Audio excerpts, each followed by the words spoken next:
Rishi Das. He is the co-founder of IndiCube. He has also founded CareerNet and he has built Hire Pro for hiring solutions. So welcome Rishi. Then we have Rohit Utmani. He's a VP products at Indus App Store. The youngest panel member for this discussion. Then we have, we're hoping to have Ravi Narayan again. For those of you who remember, he joined us in the morning session as well. But he's I think on his way. Oh, Ravi sir is here. So you're joining us again on the ecosystem for innovation. So I'll introduce Ravi again for those of you who don't know. He is senior advisor at Startup Genome, and he has helped. I'm just saying the key things. He's helped Microsoft develop its accelerator program in quite a few countries, and he's also the founding chair of Pan IIT in Washington DC. You have such a long resume that I always fumble. And last, we have a moderator, Ashok. I know how to pronounce the name, sir. Ashok Chandavarkar. Yeah, I'm a Maharashtrian. Ashok sir is the director of strategic innovations at Intel, and he has until recently been involved in the Deep Tech Club at NASSCOM, and also conceptualized and developed Plugin Alliance. Welcome, sir. Over to you.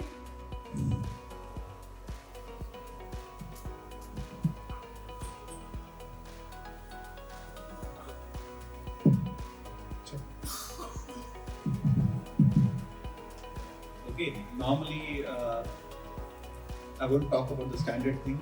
Post lunch, everyone will be sleepy, so we need to wake them up. Normally, I don't need a mic because my voice is so loud that it wakes up people. This topic which we are going to discuss today is ecosystem in innovation, and you can actually look at this stuff. I mean, there is no standard for what is ecosystem, right? So it could mean anything to anyone. Now, luckily for me, the panel which I've managed to get over here have different dimensions of that same ecosystem. So when Ravi got introduced over there, I look at him as a person who worked on both sides of the table, both in government as well as in corporate, as well as having started a startup in his earlier years. So he will bring a different perspective of what all typically is needed in an ecosystem.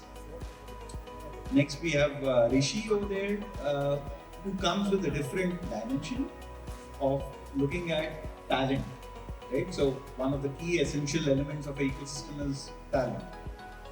The third one is Sushant, who's basically looking at finance, because if you're looking at if you're looking at a startup, money is one thing you look at, the second is talent, and the third is where do I need to actually set up my place, and the fourth is how do I go to market. So those are the four typical elements which are there, and we have over here Rohit, who basically represents a unicorn, so PhonePe, and he's setting up a marketplace, which is again trying to create an ecosystem of Indian apps, a made in India kind of set of apps. What better kind of a panel can I have over here than this, right? So a truly diverse set of individuals here. So I'll start with Ravi. Ravi, what I would like you to do is help us define in your terms what's an ecosystem, what are constituents of an ecosystem, the characteristics of it, and then we can maybe evolve it up. Thanks, Ashok.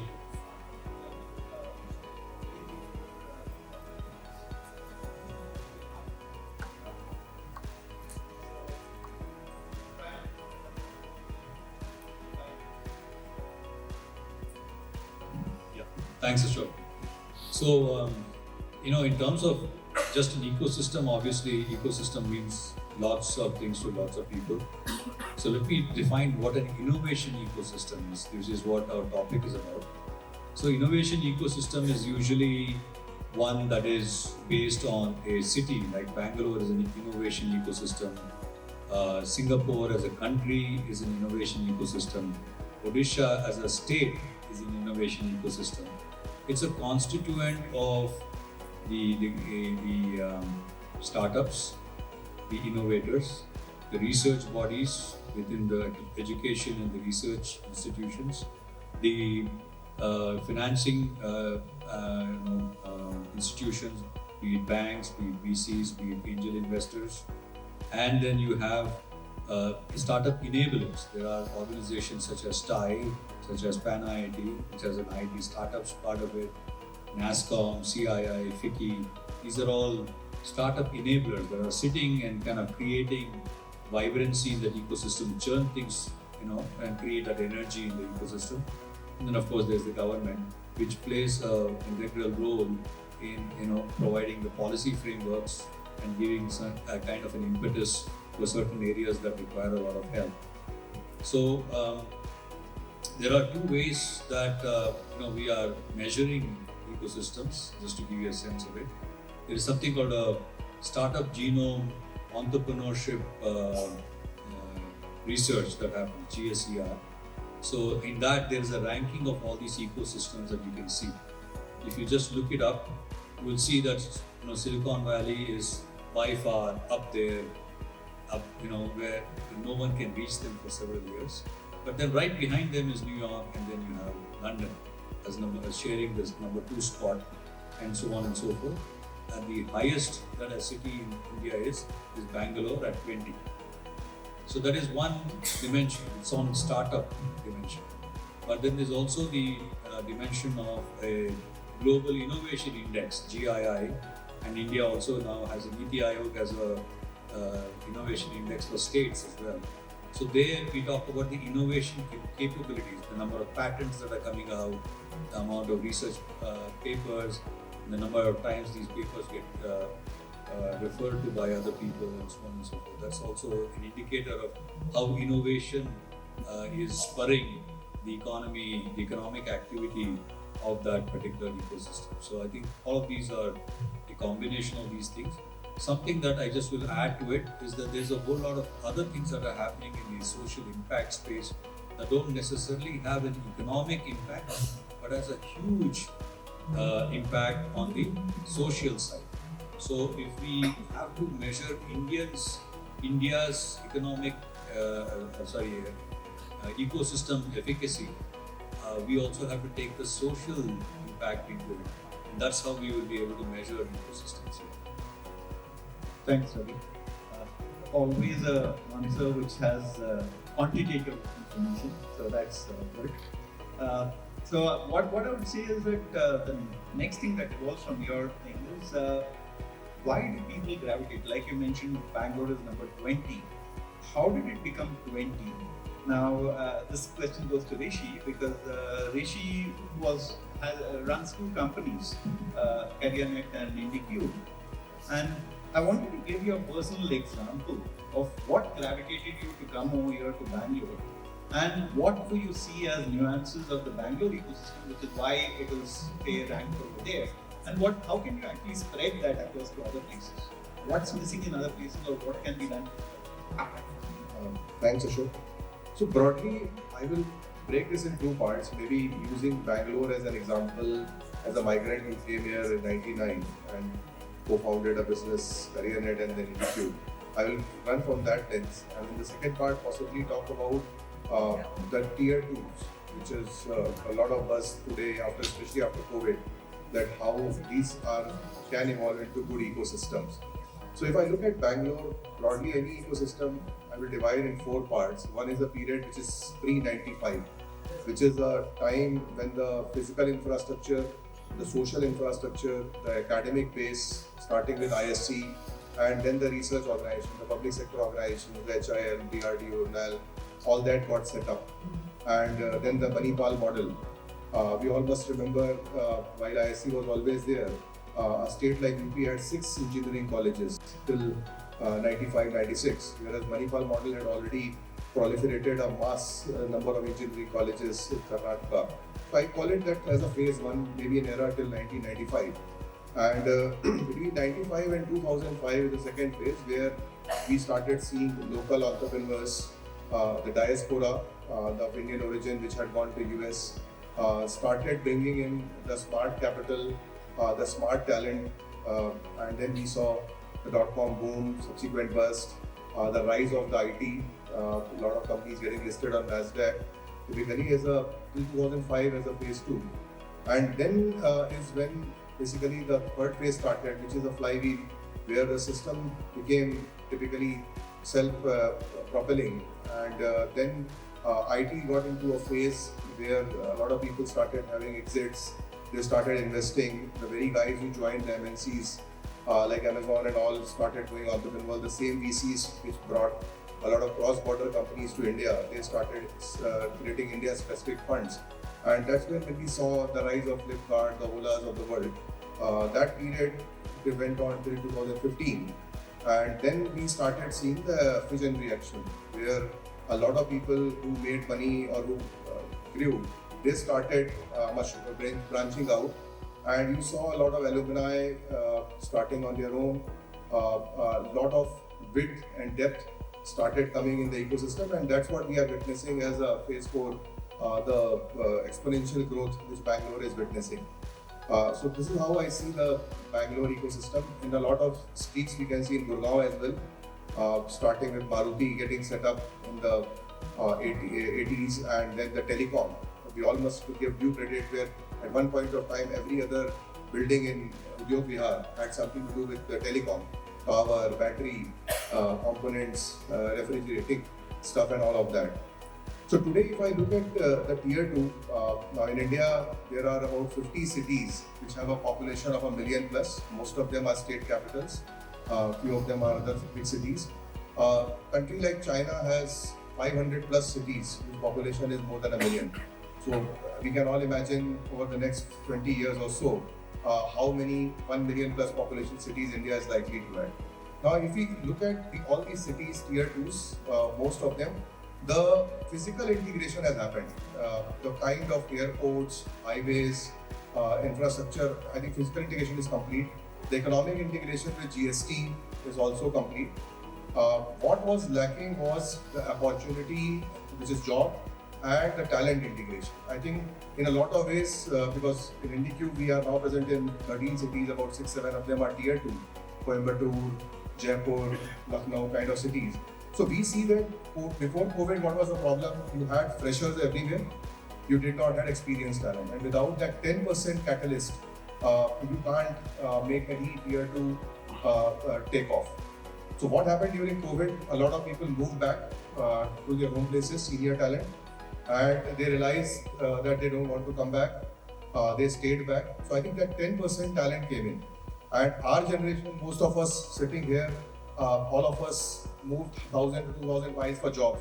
So essentially, first 5 million people in IT, people went where jobs were. Now jobs are going where people are. So I think that's a big shift that has happened. And that 10% is now acting as a catalyst where these things have taken off. Plus, people are comfortable working in distributed teams. The whole threat around security, data security and all that is also steamrolled to a good extent in the right way. So as a result of that, the tier 2s are at a very, very interesting inflection point in India. And if I were to name, I see a city like Coimbatore, I always say it's a mini Pune. And it is where Pune was possibly 15 years back. Very strong manufacturing, very strong healthcare base, very good connectivity, very good educational base. I think that city is at a takeoff point. Same we can talk about Central India, Indore, Jaipur. These are easily the, I will say the stars in that ecosystem. So overall, I think if you look at the talent attractiveness, obviously like people want good social infrastructure, good law and order, all of that to be in place, and then the opportunity. So I think Bangalore obviously is at a very different trajectory, but tier 2s are coming, and that's what Ashok I have on that. Thanks, Rishi. Now, talent is one aspect of it, and the other aspect of it is risk capital, right? So the other part of it is how do I ensure that there is, it's not just patient capital, but it's also about talking about working capital. Startups need both these activities, both of these things for running their business. Would you kindly let us know in terms of what does the, I don't want you to talk about, you can talk about your own company as what it does in terms of risk capital, in terms of this thing, but what more do you do than just provide, because everyone associates banks with only finance, but there's a lot more that you can provide as value to the ecosystem. So could you throw some light on that? Yeah, sure. Thanks. No, I think thanks for saying that we can provide a lot more than finance, because when you go to any of these kind of events, the first thing that they look at you is banker hai, paisa dega. So it always starts with that, and I always say I'll not give money, so I'll talk about something else. So I'll come to the second part as to what we can, and I believe the second part's far more valuable than the finance we put on the table, because that's standard. Again, taking a cue from what Ravi says, we do a lot of stuff, believe it or not, we have been doing for the last 8 years, which is around impact fund. We look at social enterprises which are making a difference, but running for profit. Okay, so we are happy to come in at a very, very early stage. We run a foundation program for the last 8 years from Singapore called DBS Foundation that invests in companies. So one example could be the Kanpur Flour Factory, which is food which you see at all the airports today. Hamdarshak and another one. So we've been doing that actively. It's a handsome amount of money which we put out as in grants, and we continue to do it. So it's not even debt, it's not even equity, it's a pure grant that comes in and plays on there. The foundation is now also part of an LP in a impact equity fund based out of Singapore. So that's where we start off. As we go up, and I admit on behalf of the entire sector, segment and ourselves, that we may have been a little late to understand this ecosystem, to actually contribute from a debt perspective to this ecosystem. But you'll see a lot of banks now picking up, a lot of banks now figuring out how they can look at a company differently from how they used to view it. So the traditional lens of a profitable balance sheet, 3 years, we are moving away from that. So every bank, and not just us, is trying to figure out how we can kind of support this ecosystem. It started with the government, and it's now coming out to private players and banks like us. We do run a debt program which looks at non-traditional way of lending. So we provide working capital, we provide trade finance. These are all alternate ways of lending towards receivable financing. So you may be negative, but you're supplying to a large corporate, and I can take a call at that. So banks have figured out it's not just your balance sheet. Who are you dealing with? Who are your investors, for example? So we're looking at all of those things, and we have a current program in place to do that, which is launched a year back. We've created a fund purely on venture debt, and lots of banks are doing so. Again, not just us. We have a $500 million fund based out of Singapore, looking at India very actively, but lots of banks have created their own. So I can't name the banks, but a lot of banks have actually come out there and kind of put out their own funds to support this ecosystem. What we don't look at from a bank perspective is that we are a custodian to a lot of customers. Every bank has two things running for it. Over the number of years, we have millions of customers on the savings side and lakhs of customers on the SME side, where we can go ahead and take the startups to. We can be that bridge and that ecosystem cog which actually connects you with a lot of SMEs or with a lot of individuals. That's what I believe we play a larger role on. And we've been doing that. We've been having a beyond banking offers where actually we've listed all startups who kind of go out there and serve the customers. So I think that's something which we do, which goes beyond just putting the money on the table. It's getting you more business. It's a reason why you started your journey, which is to get more customers. And today, as a bank, we're there in 550 branches, 300 plus cities. So we can actually take you there. So banks, I think, also provide you that platform. Apart from that, of course, we do a lot of stuff to propel this ecosystem. We're not just looking at funded startups, which technically you think of bank as sharks and only looking at ones who raise a lot of money. But we're also looking at startups that are coming out from institutes like IIT, IIMs, etc., and working with early stage accelerators and incubators. That's it. Thanks. Rohit, in your case, my question is very apt, right? So, you are a person who has leveraged the ecosystem, right? I mean, as a company, you are the one who has leveraged this entire ecosystem is basically to see how more companies like you can do. What have you heard from people over here, and what is missing, which you guys would have needed? Yeah, I think we've covered most of the access that is required for the ecosystem. For example, we covered government, we covered infrastructure, we covered talent, and we covered capital. But I think I belong to one of those generations which really benefited from the cultural and mindset change that came in especially when we were in college. I graduated from IIT Kharagpur in 2013. And at that point, there was a significant mindset change around entrepreneurship, around innovation, which was linked to freedom, which was linked to doing what you really want to do and what you want to work on. Because for a very long time, I think the Indian talent has been trained to basically work for someone. But then there was this sudden mind shift change wherein entrepreneurship, working on your own self, bringing innovation directly into the market on your own just became a reality because of all these access coming together, right? So that was this cultural mindset change, and in fact in society it became very okay to kind of work for a startup or to do your own thing. And because that was a stigma for a very long time, both from parents, from societies, as well as from the entire ecosystem, that just all of a sudden got unblocked. So even banks, VCs, governments were looking at young talent very seriously, that they can come in and change the world. And some of them have been able to, some of them are still figuring out how to do it.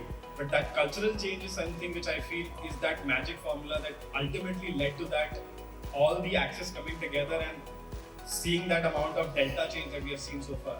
So I think that's the bit I would like to add. That and the fact that you also have the experience of 2 generations of startups which have actually been there, done that, and they've spun off like the Flipkart set of people who come out and from Infosys. Yeah, absolutely. So, okay, considering that we are 15 minutes, I see over here, I don't want to ask the rest of the questions because we missed out on government, academia, there's a bunch of other things which I would have asked if there was more time. But what I would say is that, what are your 2 takeaways? What is it that you think are your 2 takeaways which you would expect the ecosystem to evolve into, or what the ecosystem should provide for it to be innovative? Just 2 pointers for each of you, and then we'll open it up to questions.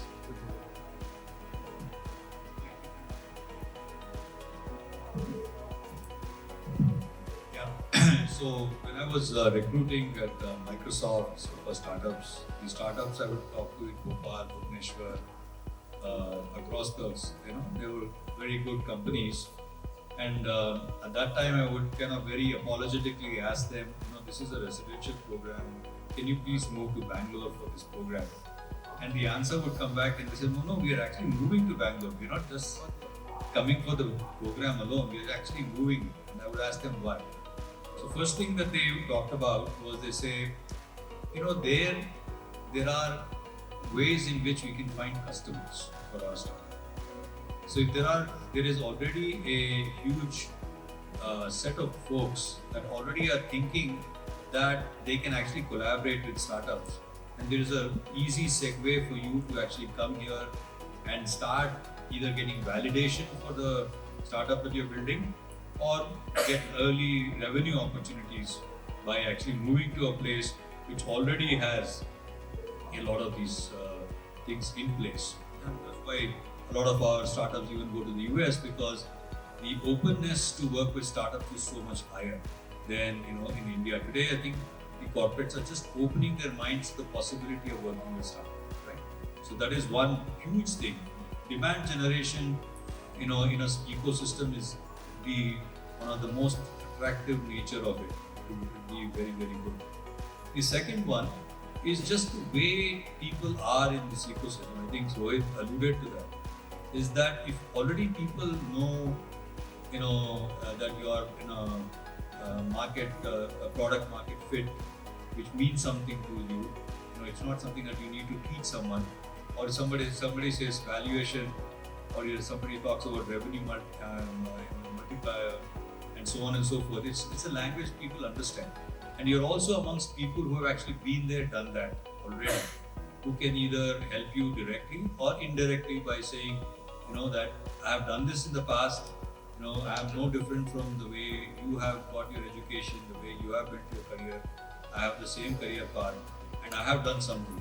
So just looking at people of similar mind and similar circumstances, you begin to elevate yourself. The water rises, and along with all the boats. So if you just come to this place where the water level is already high, you automatically become a boat on a higher level, right? It's an ecosystem.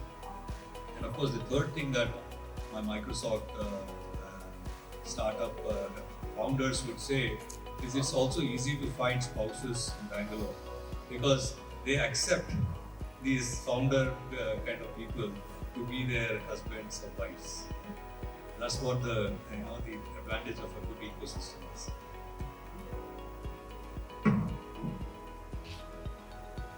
Adding to what Ravi said, I think the best part about a place like Bangalore has been what you know is still more important than whom you know.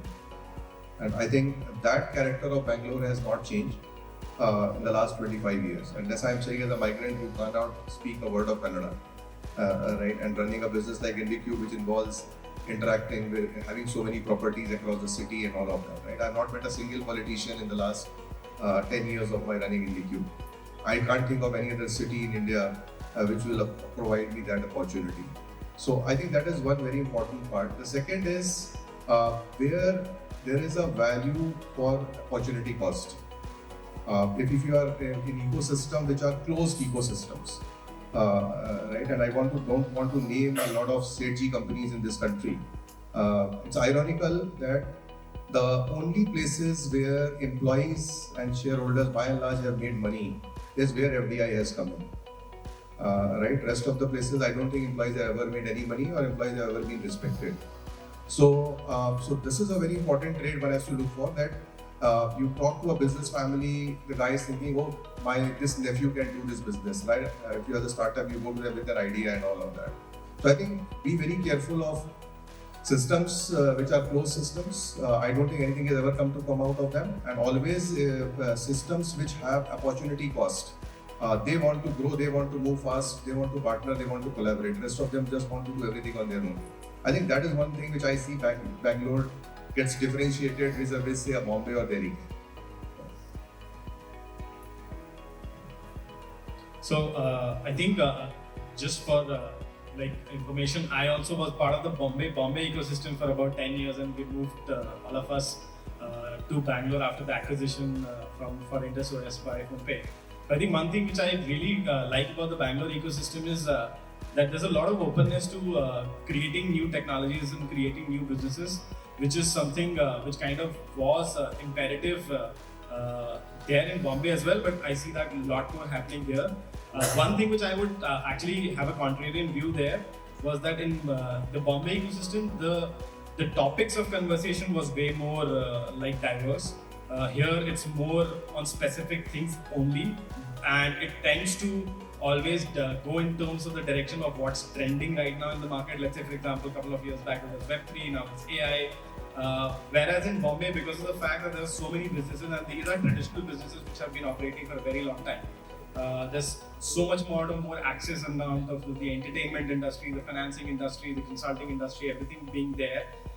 The type of realism was much more there as compared to a positive optimism, which is way more there in Bangalore. But again, it balances it out over a period of time. So that's my point of view. I think what you mean is domain expertise versus tech expertise, right? So you have domain expertise with Bombay was the financial capital, it still remains, but the tech expertise is here. So that's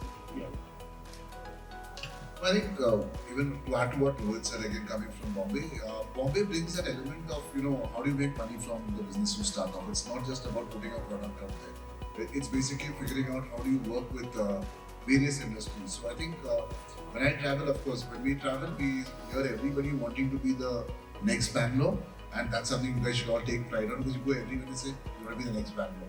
But the other locations, like a Gurgaon which is picking up right now, why Bombay still looks at Bangalore and says, what did we miss out on? Is largely the fact that these locations know how to work with corporates, know how to work with SMEs, and they are, actually go to live is much faster out there. So I think that's something which maybe this ecosystem will also pick up. And the general vibe for a startup in Bangalore when we come and visit is just amazing. It's just so conducive for somebody to come out here and start a new business and think of that. I think that vibe in the city is clearly there. Like we're talking to Ravi sir, we said, how can you bring all of that together in a place and make it more concentrated as an effort? I think it's the next thing where Bangalore can take those multiple folds ahead and move much faster in this country. So with that, I will open this up for questions from the audience. We've got 6 minutes remaining. Sorry, I have 4. Someone can get the mic there.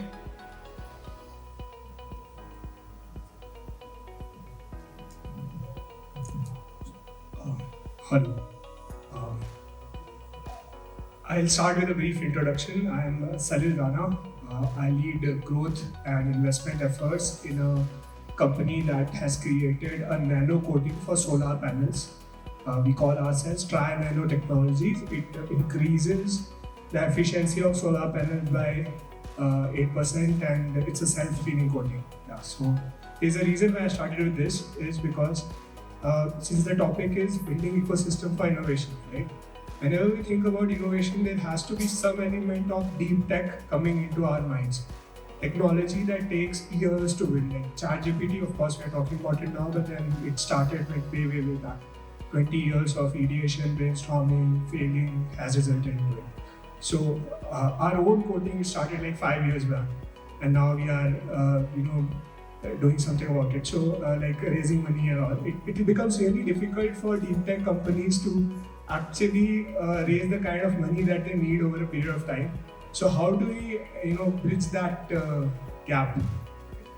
Can I take it? Let me start first, and then maybe you can add one point. I'm going to give you two things, right? Be part of the ecosystem. If you're a deep tech company, be part of NASSCOM Deep Tech Club, for example. Apply for that thing. They are driving that entire ecosystem. They're close to 300 startups there. They're close to 200 mentors from diverse areas. Similarly, there's TIE Bangalore or TIE, which is there in various. Those are volunteer-driven ecosystems which are there, which will help you because these are people who don't have a motive per se, right? So they are basically there to come in as volunteers. We are trying to build these ecosystems in different parts of the country. If you're a SaaS company, for example, go to Chennai, the SaaS Bhumi over there. They are driving that ecosystem. So there are multiple such ecosystems that are mushrooming. You need to be in those things to be able to actually generate. You being a hardware ecosystem, I met someone over here who's actually building a hardware ecosystem outside, but that's something which is rare, right? I would say that, okay, there is Qualcomm, which has a QDIC. Go check with them. There are other such people who have hardware kind of ecosystems over there. There's hacks, but that's in general, right? So you will find certain places where we are weak. There are certain places where the ecosystem is getting formed. I would just like to add, like for example, Indus App Store used to, in the earlier business was Indus OS. So we were building a mobile OS, which I don't think so many companies have attempted in the past. And you can kind of say that we were probably building something which was very complex at the time. So it took us many years to even convince mobile manufacturers to give us a chance to even give them a demo of what we were building. It took us many years to get the relevant people in the government to even hear and warm up to the idea that something of that sort could be a reality. So we are here today, but this is a journey of past 10 years. So it's just that you have to be very persistent, and if you feel that the problem that you are trying to solve is really big, the opportunity is extremely possible, you just need to get at it. Like for example, I have been with Indus for the past 8 years now. The co-founders in my company have been at it for about 10-15 years. So if you really believe the product has merit, you have to stay in there for a longer period of time. It's easy for, let's say for example, consumer-facing products to immediately go to market with even a smaller MVP, but it can take a longer time. It's just that you need to stick through it, and as Sir correctly mentioned, build the ecosystem around you, leverage it as much as possible, get those connections which can help you to at least move that milestone from one where you are to the next milestone. So I could not imagine talking to a banker and adding to what you are doing, but we are doing financing on for solar panels. So we've got a company where we are actually lending to SMEs who are putting out solar panels out there. And we've got 100 OEMs who are on the platform who are supplied to these SMEs. So you can clearly come in and talk to someone like us and we can put you on to these OEMs or to these SMEs with us. So happy to connect with you later. And these are forums like this where you can actually make such kind of connections. So happy to speak to you. Last question. Yeah, I have. Keep the question short, please. Yeah. So my question is like, how should the youngsters see conventional businesses? Like, let's say I want to do an import-export business, let's say, or I want to build clothes for dogs. Let's say, very niche example. How do you, as investors, see it in this age, and how should we see that? Should we think like, acha, we have to build a 100 crore company, like you said, right? It should be very big, and you should be. So should we always think that big, or can we stay in the middle? Can we have like some middle grounds and grow like that?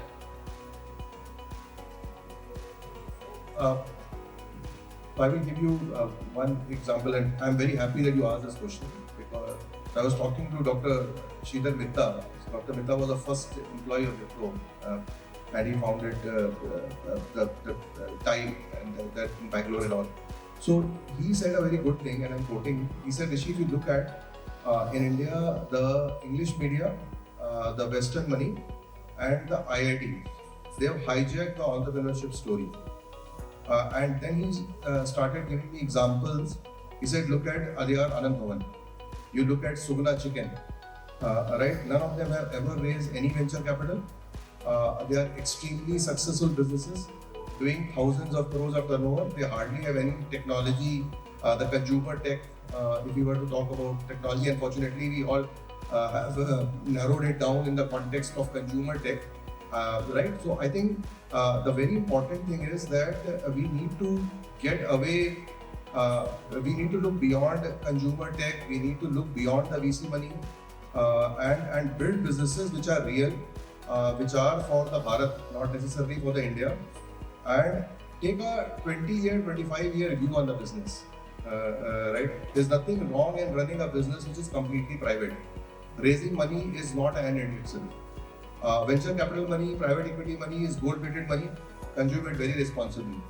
If you don't need it, don't raise it. Right? So don't.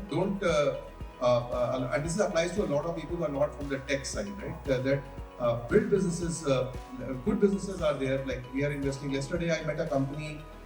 They do stents for heart and brain surgeries, right? And their only competitors are, and they are headquartered out of Mysore. Not a single R&D guy anywhere else. Not a single multinational employee they have employed. All campus guys, 60-year-old person doing this company, right? So just focus on the problem. I don't think your business has to be very large. It has to have a viable exit, or it has to have a lot of so-called technology. Any of that, right? Just go by the first principles, and I'm sure you can do a very large and good business in our country over the next 2 decades also. I don't think we have time for any more add-ons over here. As per this, unless she gives me more time.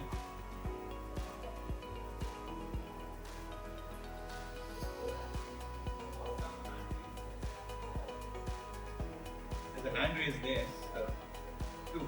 Okay. These two and then we close. Okay. Okay, we can do that.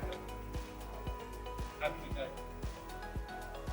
Thank you so much, audience. I hope that we kept you awake and you learned a bit from stalwarts over here. Thank you.